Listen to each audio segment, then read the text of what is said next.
मतलब उसमें जो सुधार होता है उसे को ही हम जी कहते हैं। जी मतलब जनरेशन। अब ये 1G 2G 3G 4G ये सब जो थे सर, ये जनरेशन थे। ये कब आए थे सर? यहाँ पे आप देखेंगे 1G आया था 82 में आया था, ये 1992 में आया था 2G, 2001 में आ गया था आपका 3G, और 2012 में ही आपका 4G आ गया था, लेकिन हम लोग को नहीं मिला था, हम लोग को बाद में मिलना चालू हुआ है। दुनिया यूज कर रही है 5G। अभी हम लोग इंडिया में अभी 5G यूज के लिए नहीं है, अभी ट्रायल चल रहा है, इसको 1 से 2 साल में ये पब्लिक के लिए दे दिया जाएगा। अब इसमें मेन अंतर क्या होते हैं समझिए ध्यान से। 1G जो मोबाइल था उसकी स्पीड बहुत कम थी, लगभग 24 KB का था। सोचिए एक इमेज अच्छा से नहीं भेज पाएंगे वहां पे। और इसकी मोबाइल जो थी वो उसमें एक तो एंटीना निकला रहता था बहुत बड़ा साइज का, और इसकी सबसे बड़ी खराबी क्या थी, स्पीड कम था और इससे आप मैसेज नहीं कर सकते हैं, केवल कॉल करेंगे। अतः हम ये कह सकते हैं कि जो 1G टेक्नोलॉजी था वो डिजिटल कुछ लिख नहीं सकता था, ये केवल एनालॉग सिग्नल भेजता था और कॉल कर सकता था।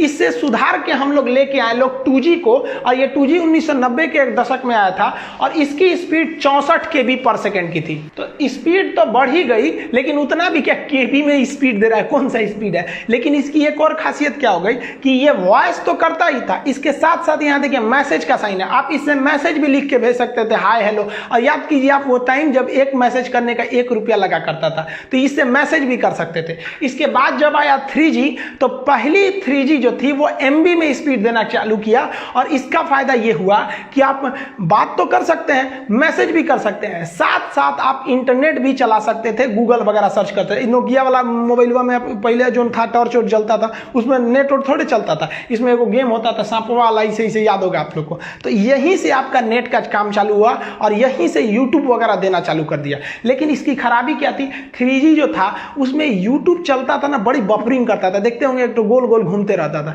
जिस वजह से इसमें 3.5 लाया गया, 3.7 लाया गया। तो मतलब इसी से थोड़ा थोड़ा और सुधारा गया ताकि उसमें बफरिंग कम हो सके। 3G में ये सब मोबाइल वगैरह आने लगे सब, जिसको आप मल्टीमीडिया मोबाइल कहते थे, 3G के उसमें आ गए।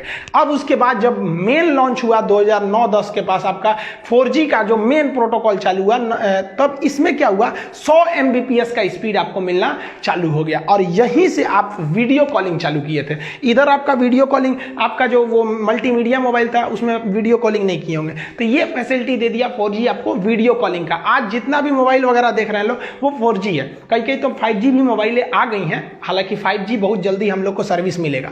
अब आने वाला है 5G इंडिया में बहुत जल्दी। इसकी खासियत क्या होगी, ये सेम 4G की तरह होगा, लेकिन उससे स्पीड ज़्यादा होगा और एडवांस ज़्यादा होगा।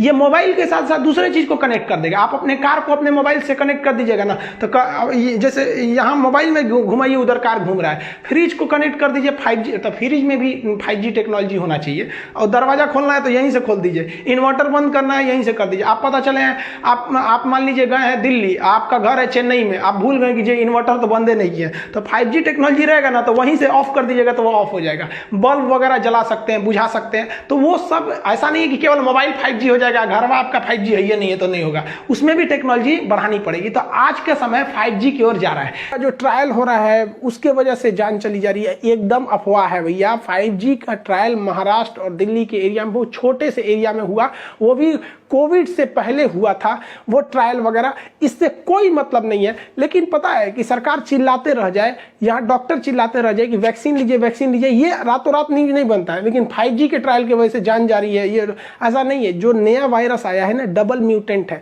ये उससे ज़्यादा खतरनाक है, इस वजह से ये ज़्यादा सीरियस डाल रहा है। तो लोगों को लग रहा है कि इसके वजह से लोगों की जान जा रही है, ऐसा नहीं है। ये पहले वाला जो कोरोना था 7 दिन में फेफड़ों को जितना नुकसान करता था, ये कोरोना 2 दिन में ही उतना ही कर दे रहा है। इस वजह से ज़्यादा खतरनाक है, मौका नहीं दे रहा है ये वाला कोरोना। इसको 5G से कोई लेना देना नहीं है। आप वैक्सीनेशन कराइए अगर आपकी जान प्यारी है तब। इजराइल जो है, आप देखिए, इजराइल ने अपने आप बहुत बड़ा त्यौहार भी मना लिया, जिसमें 1.5 लाख लोग वहां पर उपस्थित थे बिना किसी सोशल डिस्टेंसिंग के। इतने लोग इकट्ठे थे कि भगदड़ में 30 लोग की जान चली गई। कैसे ये पॉसिबल हो गया? हम लोग यहाँ घर में घुस के बैठे, क्योंकि वहां के लोग पढ़े लिखे हैं, वैक्सीन लगवा रहे हैं, वैक्सीन में कोई ऐसा नहीं है। सोचा कुछ जो वैक्सीन के बारे में अफवाह फैला रहे हैं, सोचा को जेल में डाल देना चाहिए। सचुरों को यहाँ पे अजीब है सब, अफवाह पे मत जाइए। देखिए बचपन में भी हम लोग को बहुत अफवाह उड़ाया गया था कि मेढक मार दोगे तो कान पक जाता है। कौन सी कान पकेगा? स्कूल जाते थे लोग तो कहते तो पेंसिल का ये जो छिलका होता है इसको दूध में डालो तो रबड़ बन जाता है। मोर के पंख को हम लोग चौक खिलाते थे लोग। अजीब हाल होता है यहाँ पे। कहते बर्तन में खाना मत खाओ जिसमें बनता है, नहीं तो शादी में बारिश होने लगेगी, सूप जो चावल फट कर जाता है आगे मत जाओ नहीं तो देर से ब्याह होगा, या फिर दहेज नहीं मिलेगा, बगुला उड़ के जाएगा तो बगुला बगुला तार दे सोने के तलवार, ये सब क्या था? ये सब अफवाहें थी। तो हम हिंदुस्तानियों को बचपन से ही आदत है कि गुल्लर के फूल पड़ जाता है तो कोई चीज़ खत्म नहीं होता है, तो इस अफवाह पे ध्यान नहीं देना चाहिए। वैक्सीन कारगर है। हमारे भाई साहब सीरम इंस्टीट्यूट ऑफ इंडिया जो पुणे में इसका हेडक्वार्टर है, उसके मालिक आधार पूनावाला, इन्होंने भारत छोड़ के लंदन शिफ्ट हो गए कुछ दिन के लिए। रीजन इन्होंने बताया कि कुछ मुख्यमंत्रियों, कुछ बड़े बड़े उद्योगपतियों, अधिकारी तथा बड़े रसूख वाले लोग इनको फ़ोन करके धमकी देते थे, और जिस वजह से ये बहुत ज़्यादा फ्रस्ट्रेशन में थे और ये लंदन शिफ्ट हो गए। और इन्हें पत्रकारों ने पूछा कि आप इस बढ़ते कोरोना को ले किसे जिम्मेदार मानते हैं, क्या आप चुनावी रैली या कुंभ के मेला को जिम्मेदार मानते हैं? तो इन्होंने कहा कि अगर हम इसका जवाब देंगे तो हमारी जान भी जा सकती है। ये देश के लिए बहुत गलत बात है।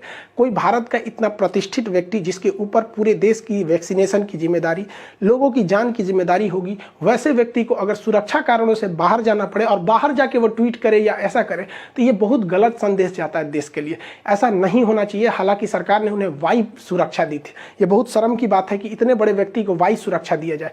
इनके लिए इस देखिए सुरक्षा का के लिए ये केवल ये नहीं होता कि उसे जान से खतरा है। सुरक्षा एक डिग्निटी, एक स्पेशलिटी को भी दर्शाता है, जो दिखाता है कि देश आपके सम्मान के लिए कितना खड़ा रहता है। आप एक मामूली नेताओं के लिए अगल बगल में बड़े बड़े सिक्योरिटी दे सकते हैं, इतने बड़े लोगों को नहीं दे सकते। ये लंदन चले गए। अब कुछ लोग का कहना है कि क्या वैक्सीन का प्रोडक्शन प्रभावित होगा? कुछ प्रभावित नहीं होगा। किसी के ये खुदे थोड़ी ना वैक्सीन बनाते थे, इनके अंडर काम करने वाले वो पूरी तरह से बनाएंगे। इनका कहना है कि गवर्नमेंट ने मार्च में हमें ऑर्डर ही कम दिया, तो खरीदने वाली कंपनी तो गवर्नमेंट थी, हम बना के क्या करेंगे अगर कोई खरीदेगा ही नहीं।